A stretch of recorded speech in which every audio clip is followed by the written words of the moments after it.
Welcome to the Carriker Chronicles, the People Show. Check the Pulse of Husker Nation, brought to you by Nebraska Spine Hospital. Ladies and gentlemen, this is my reaction to the Huskers' early National Signing Day. Now, so far to this class, because this is early National Signing Day, all right, they have 19 commits and signees, all signed by 10 a.m. this morning. Not a whole lot of drama to this year's Husker class so far. Now, nationally, all right, depending on which recruiting service you look at, all right, they are ranked 23rd as an overall recruiting class for the Huskers this year on the national level. They are 7th in the Big Ten. All right, now the SEC has 8 teams that are ranked in the top 25 nationally. The Big Ten is second with 7 teams nationally ranked in the top 25. The ACC has 5, Pac-12 has 3, and the Big 12 has 2. All right, now in the Big Ten West, Nebraska ranks 3rd as far as recruiting class rankings so far in the Big Ten West. Wisconsin is 16th in the country.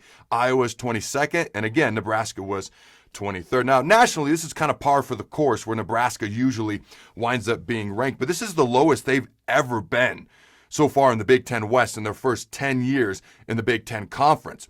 All right, now I talked about this in a previous show, but in the 10 years leading up to this season, all right, 9 times Nebraska had the number 1 ranked recruiting class in the Big Ten West. The one and only time they didn't have the top ranked recruiting class in the Big Ten West was 2014. Wisconsin was number 1. Nebraska was number 2. Apparently that means that there's going to be some more talent up and coming here in this division or this part of the Big Ten Conference. Now, I'm not going to go through each and every position. I'm not going to break each and everything down, and I'll tell you why. First of all, plenty of other reporters have done that out there. I'm not a reporter, I'm a commentator. So they've already done that. Number 2, and let me be very, very clear. I understand that recruiting rankings matter, but I'm going to explain to you why I take them with a grain of salt. All right? But here's why I know recruiting rankings matter, just as an example. Look at the top 5 classes in the entire country. Number 1, Alabama. Number 2, Ohio State. Number 3, Georgia. Number 4, LSU. Number 5, Clemson. Gee, it doesn't matter at all, does it, Adam? Absolutely, it does. Trust me, I get it that they matter, but here's what I'm going to tell you. Every place is different. Every school is different. Bill Callahan, I saw a lot of this firsthand, had some highly ranked recruiting classes. Didn't work out the best, okay? And like I mentioned, 9 of the past 10 years, we've had the top ranked recruiting class in the Big Ten West, yet we've only played for 1 Big Ten title in that entire time frame.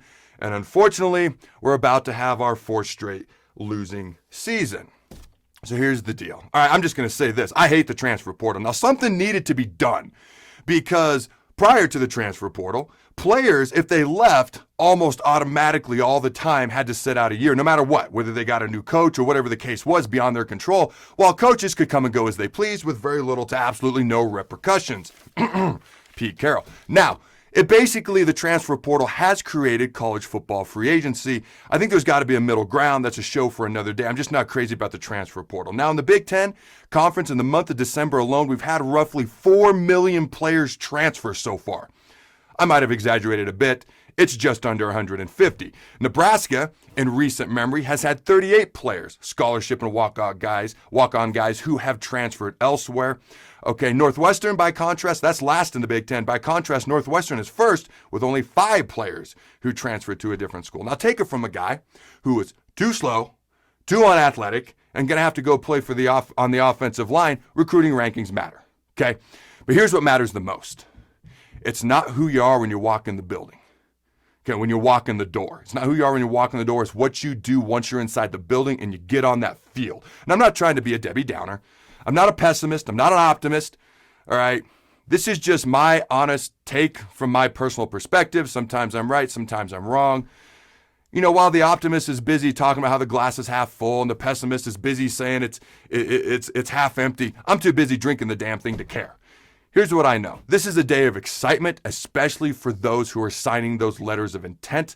I remember my day vividly. If they had that on film, that would be fun to watch. Okay, and probably a lot embarrassing for me. Now, my point is this may not be the most popular take out there, and I fully understand that. But here's what I look forward to. Okay? I look forward to, and this class, as I said earlier, isn't finished yet. We'll see how it winds up in February. But here's what I look forward to the most. 4 years from now, looking back on this class and seeing what they've accomplished on the field. That's what I look forward to the most. Now, here's something I'm about to put out on Facebook and Twitter. I'll share it with you fine folks here first, and then I'll put it on social media. Here it is. I'd like to welcome all the new signees to the Husker Brotherhood. There's 2 things you can control: your attitude and your effort. Come with an attitude and expectation of being ready to bust your butt every single day. I'll be rooting for each and every one of you. Make us proud. Until next time, Husker Nation, go big red nose. Remember to throw the bones. Thanks again to our sponsor, Nebraska Spine Hospital. Ladies and gentlemen, when it's your spine, you do not want to mess around, and experience matters. That's why you can trust the experts at Nebraska Spine Hospital, the region's only spine-specific hospital. They are the best at what they do.